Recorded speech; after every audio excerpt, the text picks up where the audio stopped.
Hi everyone. So in this episode, we will be discussing more implications of magic, um, why you should become a practitioner, of magic, whatever sort of magical practice that you wish. And um, in this episode, we will be dealing more with the lesser beings, right?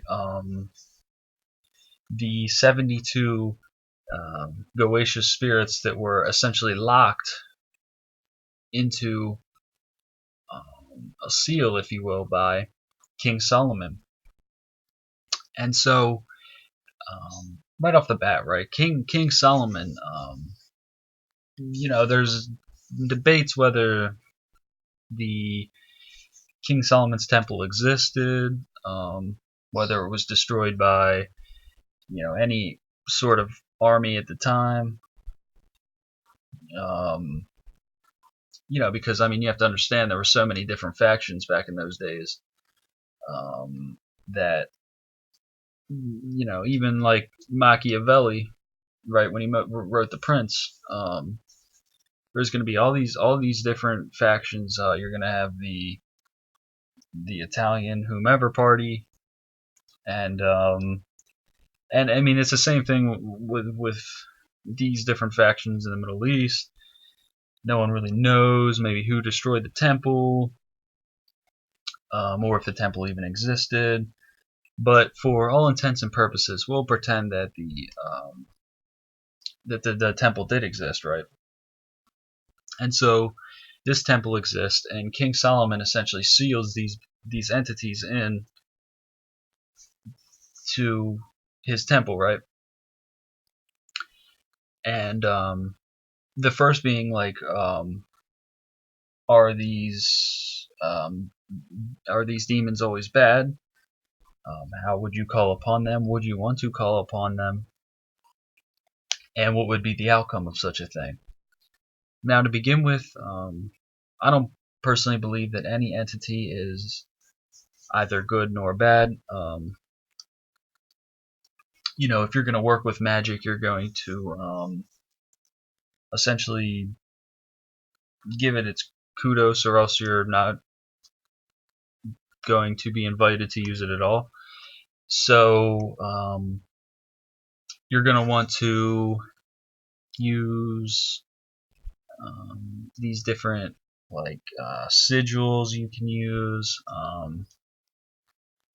these different um, invitations, in burn incense for the entities, things of like this nature to essentially attract them into your life. And the benefits of this are that they can help you achieve your goals, whether you want a new house.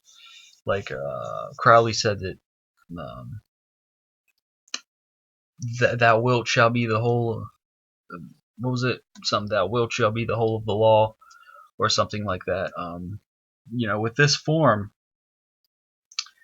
of demonic practice, archangels, these types of things, your own personal will is the only thing that is implicated into um, this like very individualized magic. And so you have these entities like King Baal, and then you're gonna have under him, you're gonna have, let's say, like Astaroth. These different entities, there's gonna be a pecking order, and so the you're gonna have the top dog, and then you're gonna have the middle dog, and then it goes back to Machiavelli, what he said before, right? With the same hierarchy of these spirits, you're going to have a hierarchy of humans. So in humans, right, we have like like CEO. Under that you're going to have the second guy, and so men, men do not, or titles do not wear men. Men wear titles, right? So it's the same concept in the spirit world, and so. Are these demons bad necessarily? And the answer is no. One demon can help you with a certain task. One archangel can help you with another task. It's good to have your own army of assorted spirits that can help you with any goal or desire or outcome that you wish to project. And so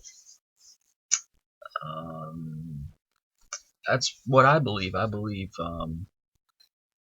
that these different entities can be used for your own benefit, and I wouldn't be afraid of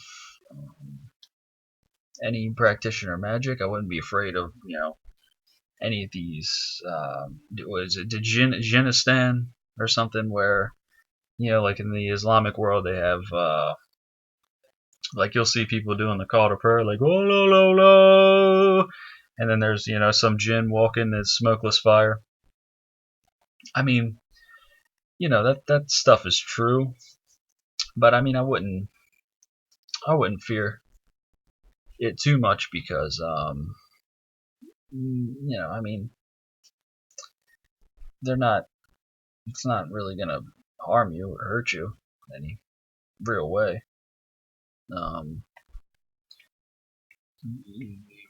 There's gonna be different Earths that exist, right? So NASA just came out that there's actually Kepler. I think maybe I forget which one it is, but it's like Kepler 22b, and Kepler 22b is pretty much Earth 2.0. And so Earth 2.0 is a different Earth that, say, supposedly a jinn could walk on. And a jinn is just a spirit.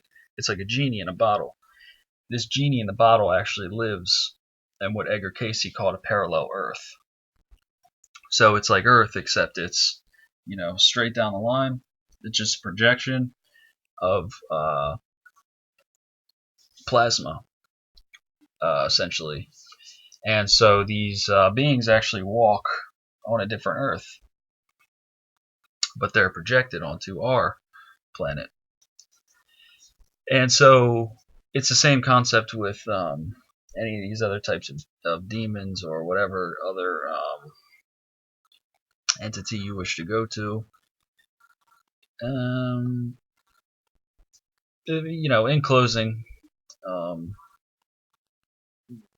to deal with King Solomon's to deal with King Solomon-based magic, I think is beneficial to you. I think it's beneficial to your family. I think it's beneficial to your health. And I believe that the left-hand path is actually the way to go, right? Because you have the left-hand path, which is your own teaching, your own esoteric methods to reach your goals. It comes from within yourself. Your will is your only limit. That's left-hand path. And then, of course, the right-hand path is, there's a divine God source that, pretty much dictates everything. And so, am I an authoritarian? No, I'm not. Was I more authoritarian like when I was younger? Yeah, probably. But that's how that goes. And so I hope I've answered your question about demons. Is working with demons necessarily bad? That type of thing. So see you guys later.